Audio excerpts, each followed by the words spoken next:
శివుడికి మనం అభిషేకం ఎలా చెయ్యాలి, ఒకవేళ ఇంటి దగ్గర చేసుకుంటే ఎలా చెయ్యాలి? ఇక్కడ శివుడికి అభిషేకం చేస్తుంటే మనం చూడాలి.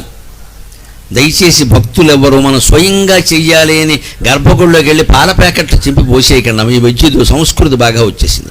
దేవుణ్ణి ఎత్తి మీదే పాల ప్యాకెట్ ఇలా పిండేస్తున్నారు పట్టుకుని.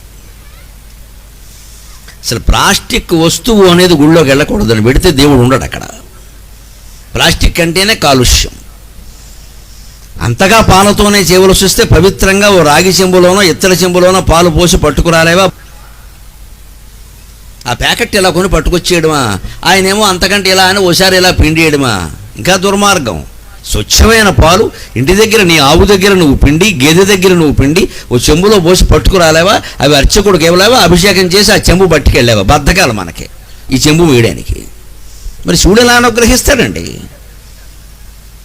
అంచేత అభిషేకం నీటితో చేసినా, పాలతో చేసినా, దేంతో చేసినా స్వచ్ఛమైన హృదయంతో చేయడం చాలా ముఖ్యం. మీరు ఇంటి దగ్గర కూడా అభిషేకం చేసుకోవచ్చు, ఏమి ఇబ్బంది లేదు. ఏ కులం మతం భేదం లేదు, స్త్రీ పురుష భేదం లేదు, ఎవరైనా చేసుకోండి. నేను చెబుతున్నా. చేసే పద్ధతి ఏమిటంటే ఓ పళ్ళెం పెట్టండి, అందులో శివలింగం పెట్టండి. మట్టితో కాల్చినదైనా పర్వాలా, రాగిదైనా పర్వాలా. ఇది వీరికి కుదురుతుంది, వీరికి కుదరదు అనకండి. హిందూ ధర్మంలో ఇటువంటి పిచ్చి నమ్మకాల కారణంగా అనేక రకాల భేదాలు వస్తున్నాయి. అందరూ పూజలు చేయొచ్చు, అందరూ అభిషేకాలు చేయొచ్చు, స్వయంగా చేయొచ్చు. స్త్రీలు చేయొచ్చా, వితంతువులు చేయొచ్చా? మాట్లాడకండి అమ్మా. వితంతువులు ఏమైనా దోషులా, నేరస్తులా? ఎందుకు చేయకూడదండి? మీ భక్తి ప్రధానం.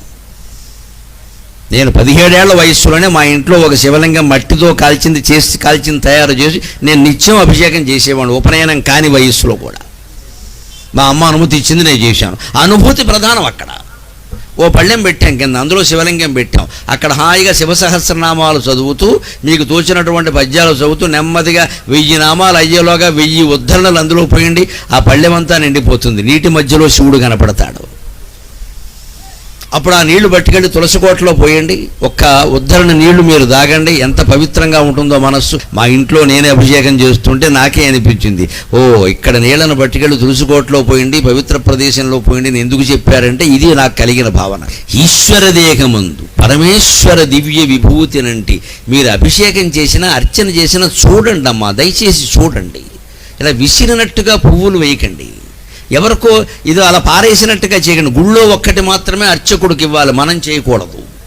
మన ఇంటి దగ్గర మనం చేయొచ్చు.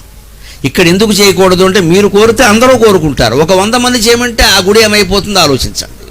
గుళ్ళో ఎప్పుడూ ఆచారం, పవిత్రత మనం కాపాడాలి. ఓ దుమ్మి జరిగిపోకూడదు అక్కడ, తొక్కిసలాట. అందుకని వారినే చేయమనాలి, మనం వేలెట్టకూడదు. మనతో చేస్తే మనకేదో వారు చేసినా మనకు వస్తుందమ్మా, దాంతో పర్వాలా. మన పేరే చెప్పి చేస్తున్నారు అక్కడ, మనం దూరంగా ఉండి నమస్కారం చేసుకుంటే చాలు. ఇంటి దగ్గర మనం చేయొచ్చు. 4 ఉద్ధరణలు నీళ్లు శివలింగం మీద పోసినప్పుడు ఆ నీటి బిందువులు అలా తిరుగుతూ ఉంటే మనకు అనుభూతి కలగట్లా. ఈశ్వర దేహమందు పరమేశ్వర దివ్య విభూతినంటి అలా తిరుగుతూ ఆ పానవట్టానికి ఉండే ఒక పక్క వంపు ఉంటుంది. సోమసూత్రం అంటారు దాన్ని. సోమ అంటే చంద్రుడు, సూత్రము అంటే అక్కడ చిన్న కాలువ లాంటిది అనమాట, చిన్న ఓ తుమ్ము లాంటిది. దాన్ని సోమసూత్రం. ఆ తుమ్మును కూడా సోమసూత్రం అంటే చంద్రుడికి, చంద్ర దర్శనానికి మన యోగ్యులను చేసే సూత్రం. అది సామాన్యం కాదు. అభిషేకం అంత గొప్పది. ఈ శిరస్సు మీద చంద్రరేఖ ఉంటుంది, మన శిరస్సు మీద కూడా చంద్రరేఖ ఉంటుంది.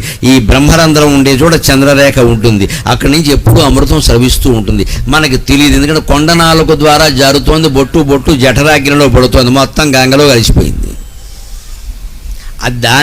దాని మీద అలా పడకుండా మన చేరాలి అంటే అభిషేక రహస్యం తెలుసుకోవాలి.